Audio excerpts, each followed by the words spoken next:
My partner and I have been in a relationship for 5 years, living together for 4. Recently my partner came home having had a short meeting with a financial advisor and was really eager to talk about our financial future WRT savings goals, life plans, timelines for saving up a deposit for a house, etc. This is a conversation I've been trying to have for years with him, so you'd think great, right? I should be really happy we're finally there. But I'm not. Talking about us going for a meeting with a financial advisor and starting to build towards our future together has given me really cold feet about the relationship. I think part of it is why now? I've been trying to talk to him about this for a really long time.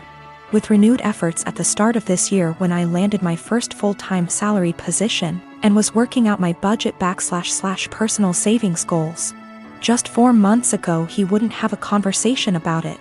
But now that the financial advisor has said the same things, it's obviously something we should be doing and I should just jump on board with? I think if the advice was particularly different to what I'm already planning, I'd be less annoyed. But the advice is the same. There's a certain type of savings account you can start in the UK specifically for saving up for a house. And I've been talking about planning to open one once I'm full-time employed for literally 3 years. And he brought it up like this new, novel idea I'd never heard of. It makes me wonder if he's ever listened to anything I've ever said. He's always been more frightened of commitment / taking the next step. And I've driven that for the majority of our relationship. Become official / exclusive? I pushed for it. Move in together? I pushed for it. Start a joint account for household costs? Me move into a bigger place and buy our own furniture? My call. And every step of the way he's against it and I have to convince him why it's the right decision. I've tried to have this financial future talk for a long time, and also the talk about mapping out what our future plans are together. But he's never wanted to have it. I guess I feel a lot of resentment that he's finally ready to talk about this because someone else has told him it's a good idea. It also brings up a lot of worries I've had about the future that might have been sitting under the surface for a while. Like the marriage and kids talk, I've always been clear about what I want, and he's always vaguely agreed with me. But trying to talk to him about time scales for it is like pulling teeth and always turns into an argument. It's not like I'm saying you have to propose now or I'm leaving or anything. It's literally just stuff like, ideally I'd like to be thinking about engagement and buying a house by 28 and married looking to have kids by 30. So he's literally got like half a decade. But we can't have that conversation because he shuts down / gets annoyed / feels pressured. And I have no idea what he wants from the future because he won't tell me. There's a lot of resentment in this post and I feel the need to clarify that I love him. He's my best friend and our day-to-day life is a dream. But I always feel like I'm dragging him into a future he doesn't want. And that he doesn't really trust / listen to me as an equal partner. Until someone else tells him the same things I've been trying to say. I don't want that to be my future. I want someone who has these conversations with me and is excited about taking the next step. This feels like it has been one of the biggest underlying issues in our relationship that we've never been able to address. He doesn't ever really seem to listen to / consider me and often prioritizes his relationships with others. It's like he's expecting that I'll always just be there until he's ready, and that's not a very nice feeling to have. I'm not really sure where to go from here. I guess my big question is how do I move past this resentment into a productive conversation about goals / expectations. I would like to be excited that he's finally ready to take this step together, but I just feel annoyed and uncertain. I would also like to address the issues of not feeling like a priority once and for all, since previous attempts haven't been successful. So I suppose my other question is how do I make our communication better so that we can actually talk about these things and come up with a plan to fix them? I'm 19 years old female was traveling alone on an 11-hour flight today. And a guy in his 20s year is in the same row as me. I was exhausted because I only got 4 hours of sleep before the flight so I could sleep on the plane, but this guy, we'll call him C, keeps trying to make conversation. C starts off by telling me he's autistic, and then asking me if I like K-pop, and he keeps non-stop talking and rarely gives me a chance to speak, not that I wanted to. I try to be polite because I have ADHD and I understand how social cues are difficult, so he probably can't tell I'm not in the mood. Over the course of the next 20 minutes I tell C maybe 5 times I want to sleep and put my headphones on, and each time, C begins speaking to me after maybe 2 minutes of silence. Finally, I was able to sleep for around 4 hours, but when I woke up C started up again. I'm still really tired, and I had some personal issues the day before my flight, so I'm also socially exhausted. But I let him talk for a bit before I start watching a show on my phone. I tell him maybe 5 separate times that I'm trying to watch a show, and that I'm not interested in talking to him right now, but maybe later. C still keeps trying to talk to me, and when I snap a bit and tell him I'm getting a bit annoyed, he goes into a full-on self-hating, "I'm so sorry, I'm horrible, God, I'm just gonna shut up now," rant. And I feel bad because I should have been nicer to him, and I can understand emotions being too strong and spiraling. I tell C that it's okay, and I just want some time to myself as I'm not the chattiest person, but maybe later we can talk. I put my headphones on and watched my show, but C kept trying to speak to me, but this time I ignored him, which was honestly a shitty move from me, but I just didn't have the energy at this point to interact with him. This was the wrong move, as he moved to get out of the row and stood in the aisle and began yelling at me.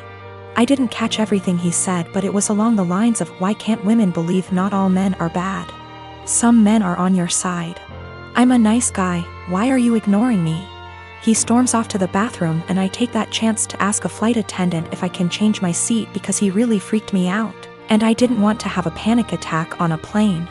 The flight attendants were amazing and got my stuff and moved me far away from him. I feel like I'm TA because he does have autism, and I could have been more patient maybe, and ignoring him was a shit thing to do. When I was a teenager, my dad bought me a classic 1972 Ford Bronco.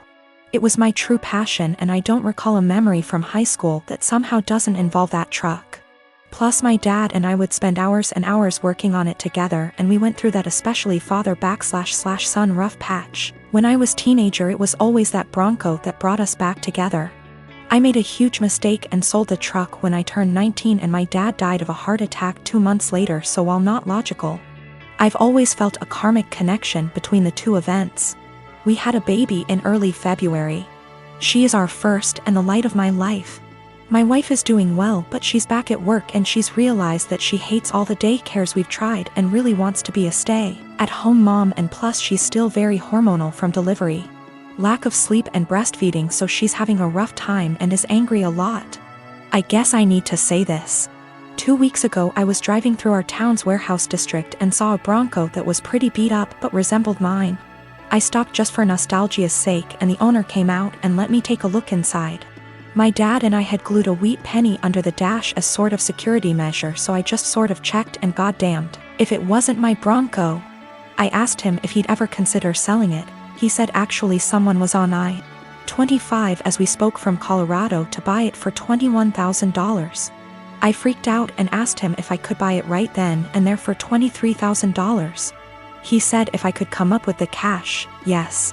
I had been procrastinating setting up a 529, so I had $12,000 in savings that my wife's parents had given us. I maxed out my credit card to Venmo, and my mom bought down a check for $4,000, and I